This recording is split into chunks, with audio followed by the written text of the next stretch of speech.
All right, listen up, because this is a 28-second blitz. You've got blood coming out of the lungs and blood coming out of the kidneys. This isn't two separate problems. This is a renal pulmonary war, and you are on the front lines. Let's dive in.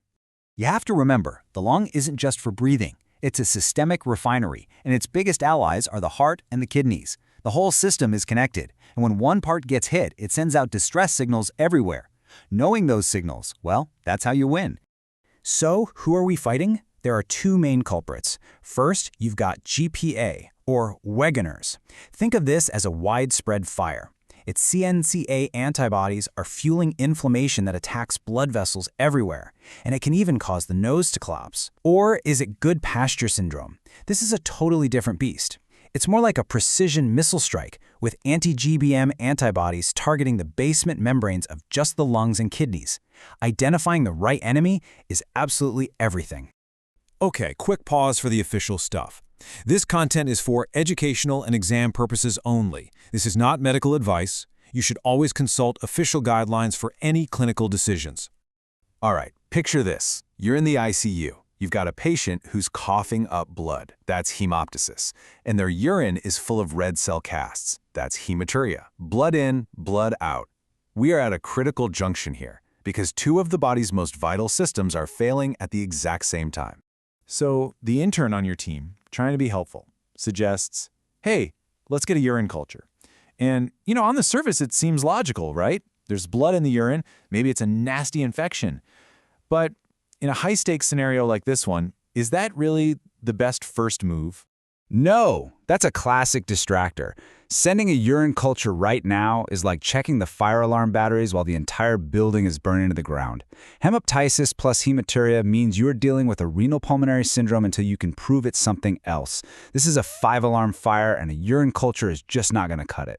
Exactly. You have to go straight for the cause. And that means you have to separate the antibodies immediately. They are literally the fingerprints of the enemy. Your entire plan, whether you're going to use heavy-duty immunosuppressants or life-saving plasmapheresis, it all hinges on this next decision. So here it is. This is the first and honestly the most important question you need to ask. You look at the patient's face. You look at their history. Do they have chronic sinus problems? Or do you see a collapsed nasal bridge, what we call a saddle nose deformity? This one single clue is going to guide your entire path forward. And here's the decision tree, clean and simple. If the answer is yes, they have that sinus involvement, your mind should immediately jump to GPA. The next test you order is a c-ANCA. But if the answer is no, and it's just the lungs and kidneys on fire, your prime suspect is now Goodpasture syndrome. And your next test is an anti-GBM antibody level. It's really that straightforward. Now, let's look at the biopsy, because this makes it crystal clear. For GPA, the kidney biopsy is Pauci-immune. That's just a fancy way of saying there are very few immune deposits. It's a vasculitis, an inflammation of the vessel itself. But for Goodpasture, you'll see this beautiful, terrifying, glowing line of IgG antibodies painted right along the basement membrane. For any exam, this is an absolute rule you have to know.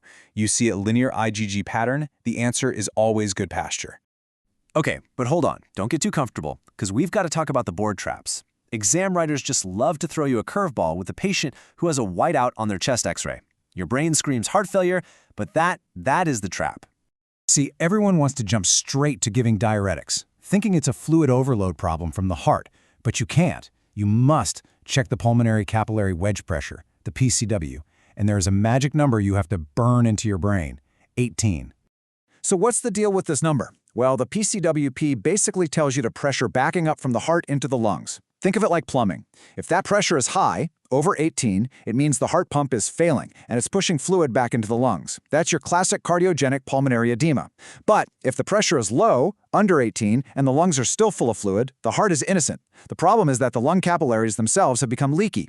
That, my friends, is ARDS, acute respiratory distress syndrome. And just when you think you've got it, here comes another secret trap. You have a patient with lung disease. They're coughing up blood, but their DLCO, their diffusion capacity, is high. Now that sounds completely backward, doesn't it? How on earth is that possible? Here's the hacker's secret. All that free hemoglobin from the blood that's poured into the air sacs, it acts like a giant sponge for the carbon monoxide gas they use in the test. It just soaks it right up, making it look like gas exchange is amazing. So a high DLCO in this specific context doesn't mean healthy lungs. It's a secret code word for alveolar hemorrhage. Okay, time to lock this logic in. We're going to do a rapid-fire drill to neurally encode these associations. Make them second nature. Ready? Let's go. First one, you see hemoptysis, you see hematuria, and you see that classic sinusitis. What's the call? That's the trifecta for GPA. Wegener's. Locked in. Perfect. Next up, hemoptysis, hematuria, and the biopsy report comes back screaming linear IG.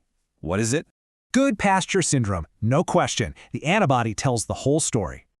Okay, now for the trap. Lungs are totally whited out, but that wedge pressure is low. It's under 18. That is ARDS. The heart is innocent. It's a non-cardiogenic problem. Last one, get the detail. What's the specific serological marker for GPA, the one that c-ANCA targets? PR3. You got it. Logic sealed. So there you have it. The multi-system attack is now demystified. You've seen the battleground, you know the enemies, and you have the codes to disarm the traps. You have the logic. But here's the real question.